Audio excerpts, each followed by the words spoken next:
Good morning, good afternoon, and good evening. This is Dean Zhang from Corporate DISO. The topic we're going to address today in this presentation is a very serious one. Serious in that it threatens the legacy of our company and could jeopardize our jobs as well.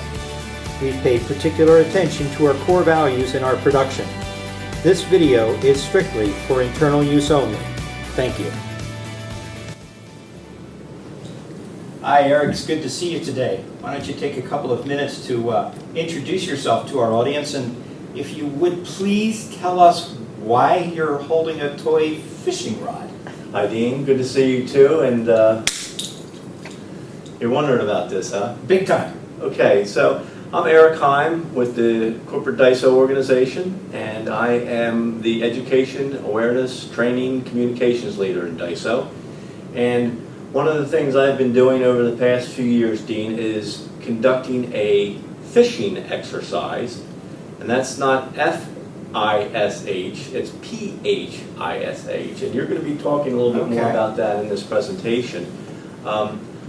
What I've been doing is I have been performing a phishing exercise within the company, an internal phishing exercise, where I have sent emails to everybody in the company that try to entice them into clicking on a PDF in that email as a way of trying to educate people on being careful about what they're clicking on in emails that they receive. How's that exercise gone, and what results have you found and seen? It's been very interesting, Dean, and sobering. Oh, we've seen that 47% of the people that we sent that email to could not resist the temptation of clicking on the PDF that was in that email. So it's very much of a concern to us. So you send it to all levels of individuals in the corporation, factory floor workers at the plant site, managers, vice presidents, everyone? Everybody. And yeah. 47% clicked on. 47%. Wow. Well, we certainly have some work to do around phishing and phishing exercises, and thanks a lot for coming along today, and thanks for bringing a fishing rod. We'll see you after a while. Good Thanks. deal. This presentation is primarily about advanced persistent threats. There are two major aspects included inside of APT, as it's called. One is the social engineering component, and the other is our Don't Click It campaign from DISO. This is the campaign that Eric referenced a few minutes ago. There is something for everyone in this presentation. If you're a colleague and working for DuPont around the world, globally, if you touch a computer, there's something here for you. If you're on the factory floor, at a plant site, in a warehouse, a salesperson that's on the road, a person in an office building, a lab, research and development, a function like finance or HR, it doesn't matter. This is a very, very important presentation. You will take something away from this, hopefully positively, to help us thwart advanced persistent threats. Our objectives is, number one, to educate all of our colleagues about advanced persistent threats and how to recognize the various techniques that are used in an APT. That's the social engineering side primarily where it starts. And then some ways that all of us can help thwart the adversaries from obtaining their mission and their goal. Some topics that we're going to address are here: what the definition of an APT is, the objectives of the attack, and then how does it unfold. There are 3 slides here that are in a coral or a reddish background. You want to center in on the information on those 3 slides especially. They talk about the intelligence gathering and social engineering, the actual invasion itself, and the taking of the data and harvesting of our important trade secrets, forward thinking, and other items. And we're going to give you exactly what a targeted attack looks like in terms of a spoofed email, so you can see an example and offer you 2 slides of security tips. Before we move on, I'd like to share an analogy that was shared with me from Eric J. Myers, who's one of our colleagues here in DISO, that leads the group against advanced persistent threats. He once explained APT this way, and I want to share it with everyone. Pretend this is your home. Someone is watching your home. They're watching you come and go. They're watching when you raise the windows at night and when you leave them down. And over a period of time, they know pretty much all of your habits and your traits and what you do, where you go. Then one evening while you're gone out to dinner, maybe to a movie, they go into your home, they go through your home, they find a spare key to your home in a desk. With that spare key, they then leave the home, and at another time when you're not there, go back into the home.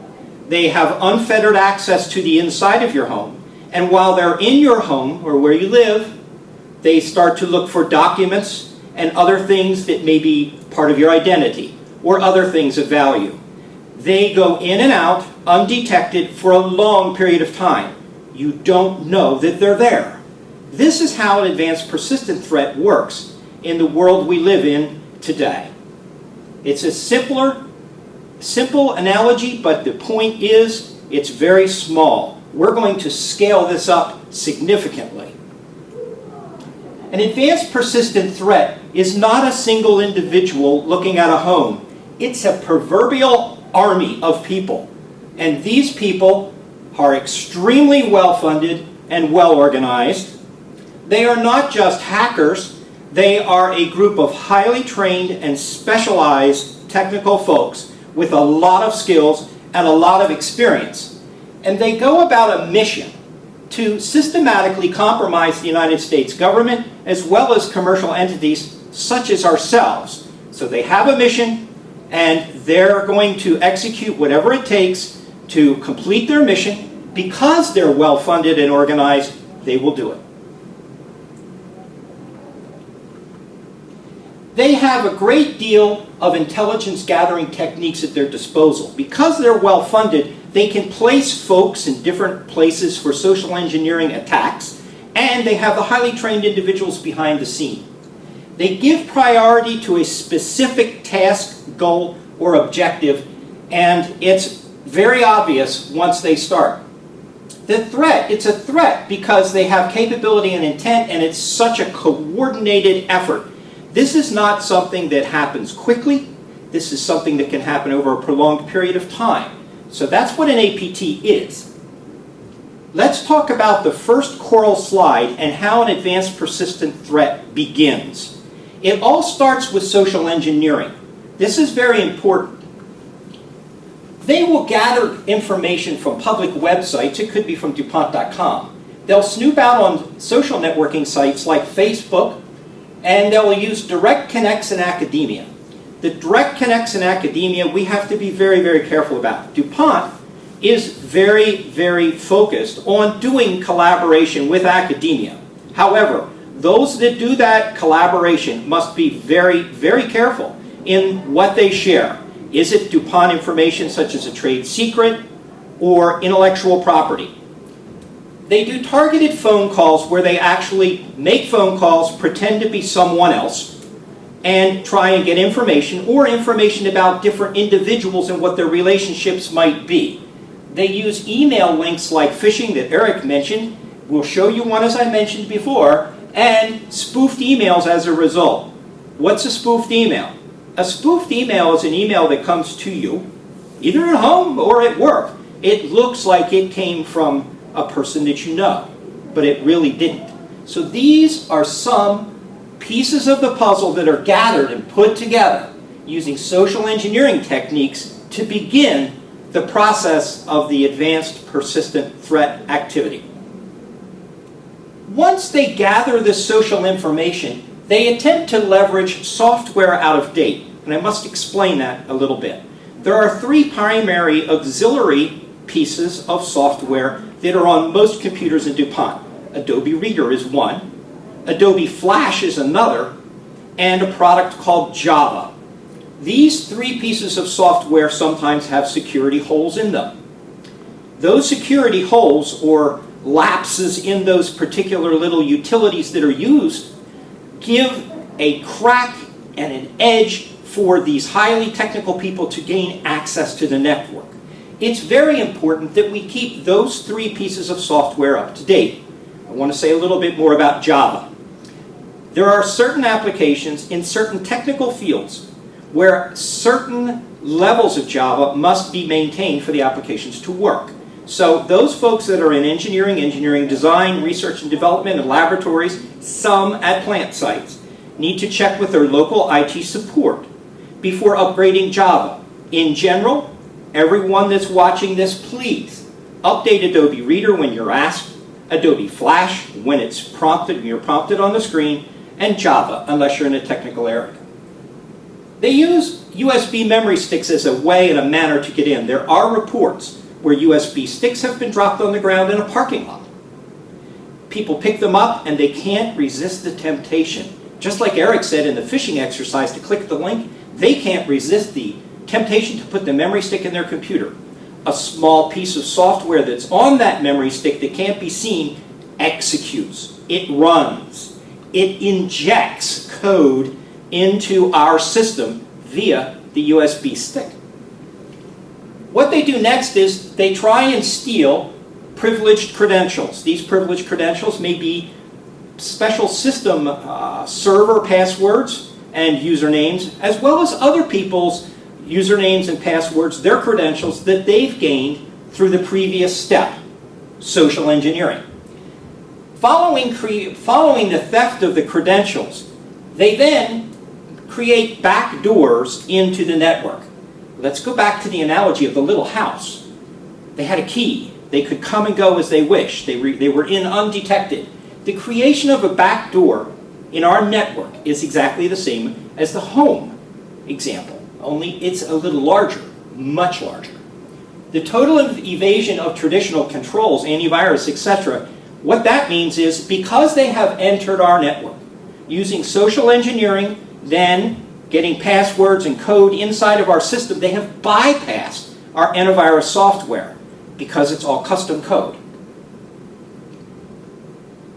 Then they start to advance the threat and take our trade secrets, forward-thinking plans, financial models, whatever we're trying to develop next or have developed and they want, and it's their goal and objective to get, by remaining undetected.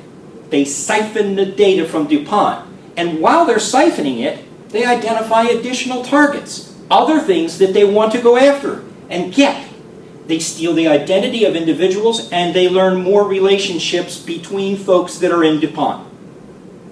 Lastly, not on this slide, they take this information and, if you will, they hand it back to the group above that's doing the social engineering for more phishing and spoofed emails and more telephone calls. What are the potential consequences of an APT attack and clicking on links and opening up things that launch programs and putting USB sticks in that execute some of this malicious code? The consequences are dire. As a matter of fact, it affects everything around us. It affects our jobs. The implications for DuPont of an advanced persistent threat are no less than grave. So what does an email look like that's spoofed? Again, a spoofed email is an email that comes from someone else other than who it says it's from. This is an example from Tim Bandos. This is Tim Bandos' slide. Tim works on the team with Eric Myers, working against the advanced persistent threats. This says the email is coming from Tim Bandos at yahoo.com, an external email account. Also inside of it happens to be a fact sheet that's zipped up, so it contains a zipped file. It doesn't have a link like Eric Heim's example, but it does have an attachment. It has a different salutation. This kind of makes me suspicious because I happen to know Tim, and I know him pretty well. I think he would sign it regards, not best regard, period.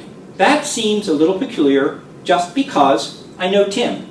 I'm starting to get some red flags here. It's also signed Timothy, and I know him as Tim. Last, or not last, but second to last, there's a fact sheet attached, and it has a really long file name. That's very suspicious. If this was in DuPont, we'd do it crisply. It would have a name. It's an RTP fact sheet. That's all. Lastly, the big giveaway, it's actually an application. So if we click on this and unzip this file, assuming that we're just going to unzip it and get some kind of a PDF or something, some fact sheet, we're actually launching an application. What could be in the application? Malicious code that could be injected into our system. So this is what a spoofed email is all about. If you see something like this that has an attachment or a link in it, tear it apart in your mind, dissect the email, think about it, and don't open it. Here's some security tips. 2 pages, real quick, and notice at the bottom there's a green frame. Anytime you see a suspicious email, you can use the Lotus Notes address or the Outlook address here in the green frame, and they'll be available and are available on the DISO website right now, to forward suspicious emails with links and attachments to this group. This group investigates them, dissects them, and can tell if they're part of an advanced persistent threat campaign. Update your Java, Adobe Reader, and Flash when prompted. Again, if you're in a technical field, check with your local IT support for that application around Java. Reboot your computer every 24 hours. This refreshes many of the programs that are used to get fresh virus definitions. Yes, they may go around those virus definitions, but it also refreshes prompts for other applications that need to be upgraded and raised up to the next level. Never insert an unknown removable storage media device into your computer, and report any unusual or unexpected behavior with your PC to your help desk. Be suspicious of any electronic message, and that includes an IM that has a link in it. It could be very well like the one we just showed you, which is spoofed.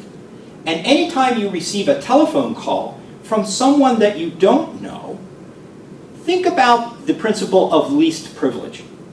Translated, least privilege means the need to know. First of all, are they who they say they are, and do you know them? Second of all, even if you did, do they have the need to know? So operate on those principles, and don't give away information.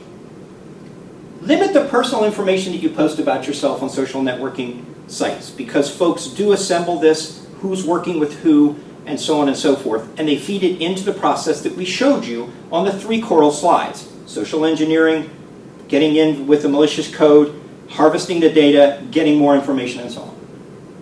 Simply put, we'd like you to do this. That's just think. Tear it apart. When you get an email, tear it apart, dissect it. Is it what we should be doing? Thank you for watching our presentation today. We hope to see you again with another one soon.